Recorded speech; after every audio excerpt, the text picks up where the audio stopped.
Break के बाद अब बात राहुल गांधी की। देश के विपक्ष के नेता जो विभिन्न मसलों पर जब अपनी बात रखते हैं तो विवादों में घिर जाते हैं। एक समाचार पत्र में अपने आलेख में राहुल गांधी ने आजादी के पहले देश की रियासतों, राजा महाराजाओं और नवाबों को लेकर लिखा कि ईस्ट इंडिया कंपनी ने इनके साथ साझेदारी कर या इन्हें रिश्वत देकर या फिर डरा धमकाकर देश पर नियंत्रण किया।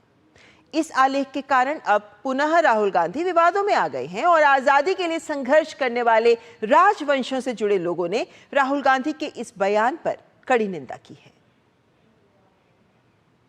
कांग्रेस के पूर्व अध्यक्ष और पार्टी सांसद राहुल गांधी एक बार फिर विवादों में घिर गए हैं।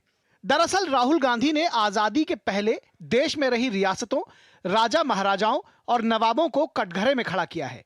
इसके बाद रियासतों के वंशजों सहित सत्ताधारी दल भाजपा ने भी राहुल गांधी पर हमला बोला है। दरअसल देश के प्रमुख अखबारों में लिखे अपने एक आलेख में राहुल गांधी ने ईस्ट इंडिया कंपनी के एकाधिकारवादी रवैये का जिक्र करते हुए इसका ठीकरा राजा महाराजाओं और नवाबों पर फोड़ा है।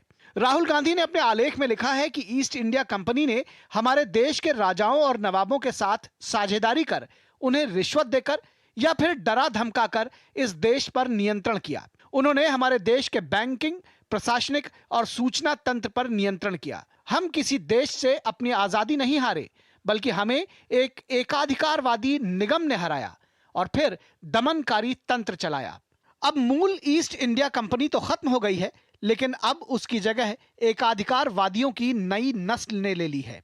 राहुल गांधी के इस आलेख पर देश की आजादी के लिए संघर्ष करने वाले राजवंशों से जुड़े लोगों ने राहुल गांधी के बयान की कड़ी भर्त्सना की है।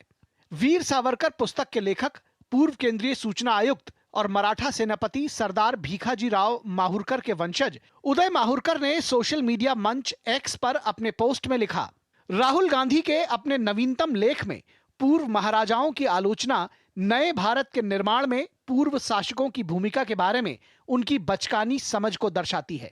भारत उन राजाओं का बहुत आभारी है जिन्होंने अपने सदियों पुराने साम्राज्यों को बिना किसी द्वेष के मां भारती के चरणों में समर्पित कर दिया। यदि इन 500 से अधिक शासकों में से कुछ ने भी विद्रोह करने का फैसला किया होता तो स्वतंत्र भारत की यात्रा गृह युद्ध से शुरू होती।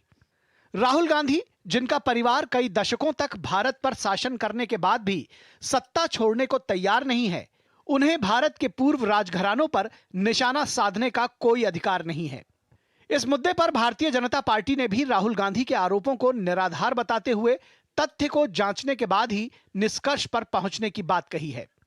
राजस्थान के उप मुख्यमंत्री दिया कुमारी ने लोकसभा में विपक्ष के नेता राहुल गांधी के मीडिया लेख की निंदा की। उन्होंने कहा कि राहुल गांधी को इतिहास की जानकारी नहीं है, वे जानबूझकर राज परिवारों की छवि धूमिल करना चाहते हैं। जो राहुल गांधी के लेख में उन्होंने कहा है, मैं उसकी घोर निंदा करती हूँ। उन्होंने जिस तरह से राज परिवारों को जिस तरह से कहा है कि इन्होंने रिश्वत ली और बहुत ही उल्टा सीधा कहा है, उनको क्या है कि हिस्ट्री की जानकारी नहीं लगती।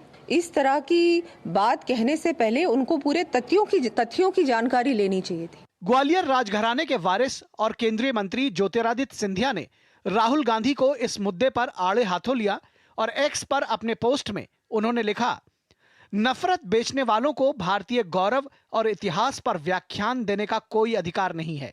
भारत की समृद्ध विरासत के बारे में राहुल गांधी की अज्ञानता और उनकी औपनिवेशिक मानसिकता ने सभी हदें पार कर दी हैं। यदि आप राष्ट्र के उत्थान का दावा करते हैं तो भारत माता का अपमान करना बंद करें और महादजी सिंधिया, युवराज बीर टिकेंद्र जीत, कित्तूर चेन्नम्मा और रानी वेलू नचियार जैसे सच्चे भारतीय नायकों के बारे में जानें, जिन्होंने हमारी स्वतंत्रता के लिए जमकर लड़ाई लड़ी। Bureau report, DD news.